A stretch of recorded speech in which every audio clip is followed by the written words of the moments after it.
IAS की तैयारी कर रहे हैं मेरे डियर आईएएस फ्रेंड्स। एक बिहारी सब पे भारी परिवार में यूपीएससी सिविल सर्विस एग्जामिनेशन के honest and successful exam based preparation के लिए जो हमने मैराथन क्लास शुरू की है, उनके स्किल डेवलपमेंट पार्ट में मैं आपका वेलकम करता हूँ।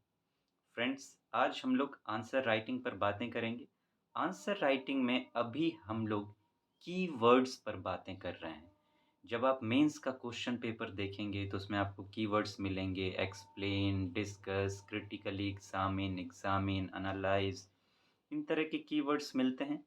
यही वो कीवर्ड्स हैं जो आपको बताते हैं कि आपको अपना आंसर किस तरीके से लिखना है। बहुत स्टूडेंट्स इस वजह से मात खा जाते हैं, गलती कर जाते हैं कि वो इन कीवर्ड्स का मतलब नहीं समझते। उन्होंने क्वेश्चन पढ़ा, देखा किस पे किस टॉपिक पर क्वेश्चन पूछा गया और वो उस टॉपिक पर लिखना शुरू कर देते हैं। कई सारे क्वेश्चंस के आंसर मैंने ऐसे स्टडी किए हैं, ऑनलाइन, ऑफलाइन, जहाँ स्टूडेंट इस वजह से गलती कर जाते हैं। वो उस टॉपिक पर लिखने लगते हैं। उन्हें नहीं पता कि कैसे लिखना है और वो कैसे लिखना है, क्यों नहीं पता, उसके सबसे बड़े वजह है ये कीवर्ड। ये कीवर्ड ही आपको बताते हैं। इस कीवर्ड के बिना वो पूरा पूरा क्वेश्चन बेकार है और इसके बिना आप आंसर का स्ट्रक्चर तैयार ही नहीं कर सकते, क्योंकि ये ही आपको बताते हैं कि किस तरीके से लिखना है। अब इस एक स्टेटमेंट दे दिया गया आपको आपको मान लीजिए कि और उसमें लिखा गया डिस्कस, एक्सप्लेन, क्रिटिकली एग्जामिन। तो आप बताइए कि क्या सब एक जैसे हैं? अगर कोई एक पर्सनैलिटी ही मान लीजिए महात्मा गांधी जी, उन पे आपको कहा गया कि इनके बारे में Mahatma Gandhi was a great personality. मान लेते हैं ये कहा गया आपसे और कहा गया डिस्कस कीजिए या लिखा गया क्रिटिकली एग्ज़ामिन कीजिए या साथ में कमेंट कीजिए। तो क्या आप सबके आंसर एक जैसे लिख देंगे? जो ये नहीं जानते वो क्या करते हैं, वो महात्मा गांधी के ऊपर ही लिखना शुरू कर देते हैं। लिखा तो आपने टॉपिक के ऊपर ही है, लेकिन जो पूछा गया है यूपीएससी के द्वारा वो आपने नहीं लिखा है। इस वजह से आपको मार्क्स नहीं मिल पाते और स्टूडेंट भ्रम में पड़ जाते हैं कि ऐसा क्यों हो पा रहा है कि मैं आंसर राइटिंग नहीं कर पा रहा हूँ। ये जड़ है, यहीं से आंसर राइटिंग के स्ट्रक्चर की शुरुआत होगी। आप ज़रा एग्ज़ामिनेशन के कंडीशन को अपने ध्यान में लाइए। कितना कम समय होता है आपके पास आंसर सोचने के लिए, फिर लिखने के लिए। मुश्किल से 1 मिनट में आपको आंसर अपने दिमाग में क्रिएट करना होगा। कैसे करेंगे आप? अब मान लीजिए कोई पर्सनैलिटी आपके सामने दे दी गई या कोई क्वेश्चन दे दिया गया है। अगर आपको नहीं पता कि इसका स्ट्रक्चर कैसे तैयार करना है, तो उस टॉपिक से रिलेटेड बहुत सारी बातें आपके दिमाग में होंगी, लेकिन लिखना है आपको 150 या 250 शब्द में। तो इन सब में मदद आपकी कौन करेगा? यही वो कीवर्ड्स होते हैं जो आपकी मदद करते हैं, वहाँ पर आपको बताते हैं कि टॉपिक तो ये है, लेकिन लिखना ऐसे है। इसी के बेस पर आंसर की स्ट्रक्चर आप अपने दिमाग में तैयार कर सकते हैं। इसीलिए मैंने फ्रेंड्स आपको वो सारे कीवर्ड्स के बारे में बताया था कि इस तरह के कीवर्ड यूपीएससी पूछता है। प्लस मैंने उनको 4 कैटेगरीज़ में डिवाइड कर दिए थे, क्योंकि अगर इतने सारे कीवर्ड्स के मतलब और आंसर राइटिंग के तरीके को आप लेकर चलेंगे तो वहाँ और कन्फ्यूज़ हो जाएँगे। इसीलिए कीवर्ड्स भले वो 50 के आस-पास हों, लेकिन जो उसका स्ट्रक्चर है मैंने बस 4 पार्ट में डिवाइड कर दिया था आंसर राइटिंग के स्ट्रक्चर को ध्यान में रखते हुए आंसर राइटिंग के लिए। जिसमें मैंने एक बात की थी कि informatory type, little deep, deep, very deep. और ये क्यों था? ये वर्ड लिमिट के अकॉर्डिंग कि 150 शब्द में आप इनमें कितने पॉइंट लिखेंगे, इनमें कितने पॉइंट लिखेंगे, कितने इसमें कितने पॉइंट लिखेंगे, वो मैं जब आगे जाके आपको बताऊँगा इन कीवर्ड्स के बाद, ताकि आपके लिए आंसर राइटिंग इतनी सरल मैं बना दूँ, इतनी सरल मैं बना दूँ कि क्विकली इस तरीके से फ़ॉर्म हो यहाँ पे और फिर आपके दिमाग में जो बातें आ गई हैं, वही आप इंडिकेट करें और जैसे-जैसे आप बोलें आपका हाथ वैसे-वैसे लिखता चला जाए, ताकि जल्दी से फ़ॉर्म हो सके। इस तरीके से आपको तैयार होना है कि ना सिर्फ़ उस 3 घंटे में आपके 20 क्वेश्चन पूरे ही होने चाहिए, 15 मिनट बचने भी चाहिए, कि आप स्पीड में वो चेक कर सकें कि अगर कहीं कुछ मिस हो गया है, कोई स्पेलिंग मिस्टेक है या कुछ करेक्शन करना है या कुछ काटना है, तो आप वो काम कर सकें। इस तरीके से आपको तैयार करना है अपने आप को।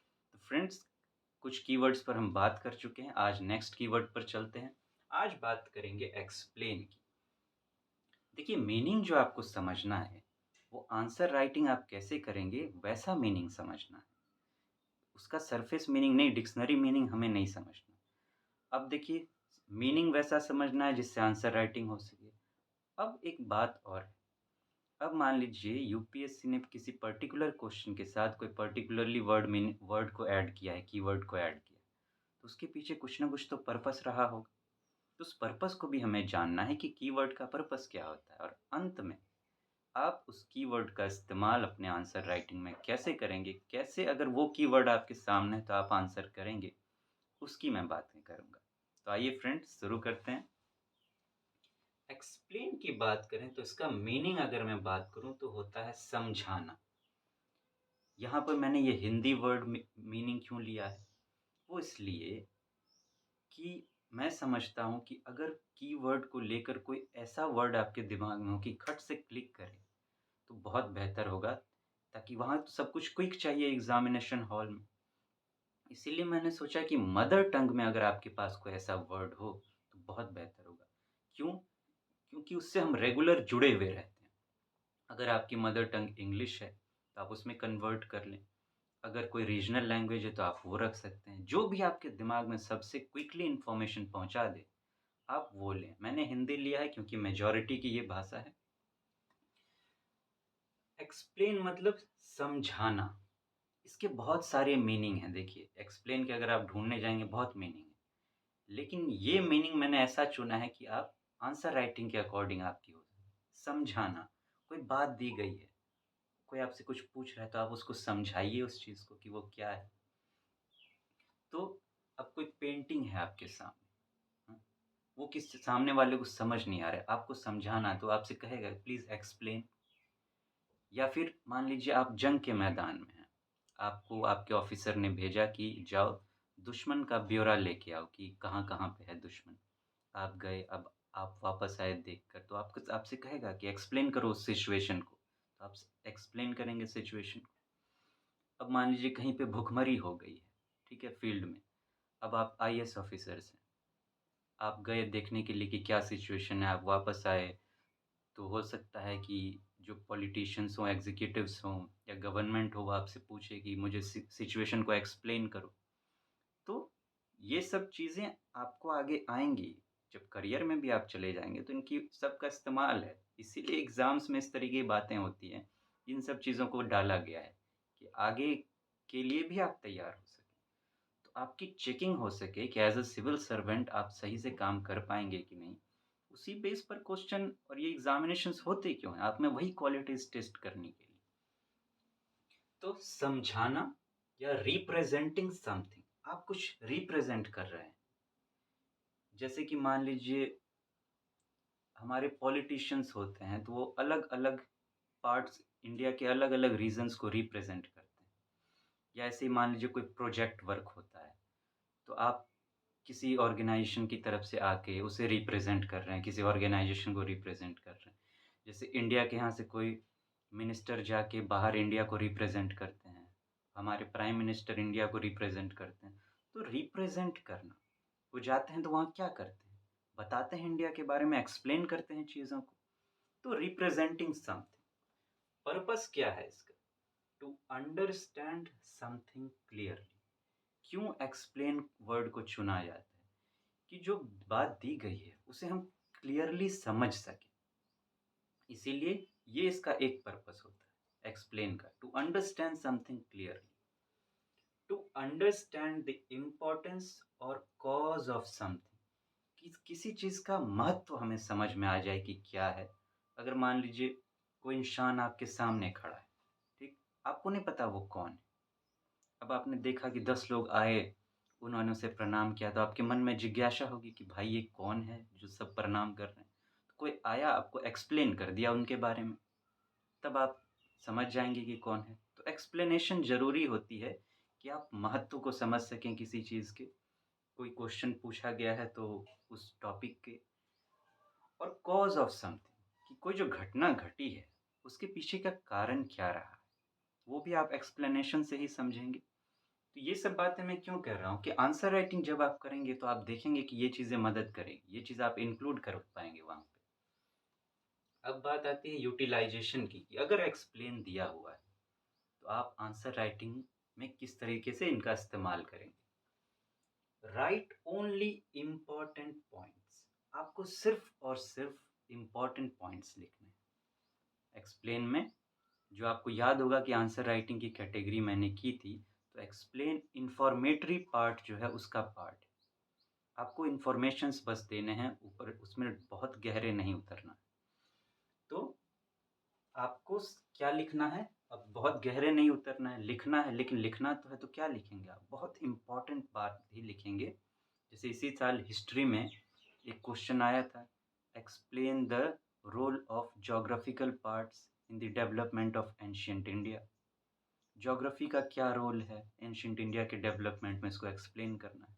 तो एंशिएंट इंडिया देखिए कितना बड़ा है, हाँ? छोटा-मोटा तो है नहीं, आपको 150 शब्द में लिखना था उसे, तो आप पूरा एंशिएंट इंडिया के बारे में लिख पाएँगे? नहीं ना, सिर्फ़ वही इम्पोर्टेंट पॉइंट आपको लिखने हैं। तो write only important points in a chronological manner और priority wise depends upon design of question. या तो आप क्रोनोलॉजी में लिखिए, क्रोनोलॉजी में कहने का मतलब कि स्टेप बाय स्टेप पहले क्या घटा, फिर क्या घटा, फिर क्या घटा। या फिर प्रायोरिटी वाइज़ कि सबसे पहले क्या लिखना ज़रूरी है, उसके बाद क्या लिखना ज़रूरी है। ये डिपेंड करेगा कि किस टाइप का क्वेश्चन है। अब देखिए हिस्ट्री के जो ज़्यादातर क्वेश्चन्स होते हैं उसमें क्रोनोलॉजी को मेंटेन करना होता है। अब मान लीजिए एंशिएंट हिस्ट्री पर लिख रहे हैं, तो आपको पहले सम्राट अशोक की बात करनी होगी, बाद में जाके आप गुप्त काल के किसी राजा की बात कर सकते हैं। पहले आप गुप्ता को लिखेंगे, फिर अशोका को लिखेंगे, तो गड़बड़ हो जाएगी कि आप उल्टा-सीधा लिख रहे हैं फिर तो।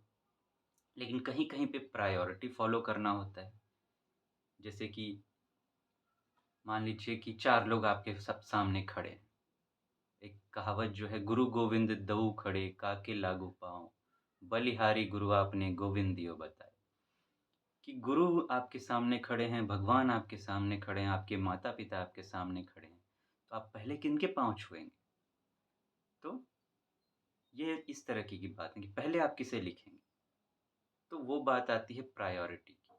जैसे मैं क्रिकेट का एग्ज़ाम्पल इसमें देता हूँ कि क्रिकेट में आप पहले बैट्समैन को ही उतारेंगे। अगर आपने बॉलर को उतार दिया, तो सोचिए कि टीम की कंडीशन क्या हो जाएगी। तो आपको पता है कि पहले कौन-सा पॉइंट लिखना है, कौन सबसे इम्पोर्टेंट पॉइंट है, फिर कौन-सा सबसे इम्पोर्टेंट पॉइंट है। इस हिसाब से आप या तो क्रोनोलॉजी की ज़रूरत है, तो क्रोनोलॉजी फ़ॉलो कीजिए।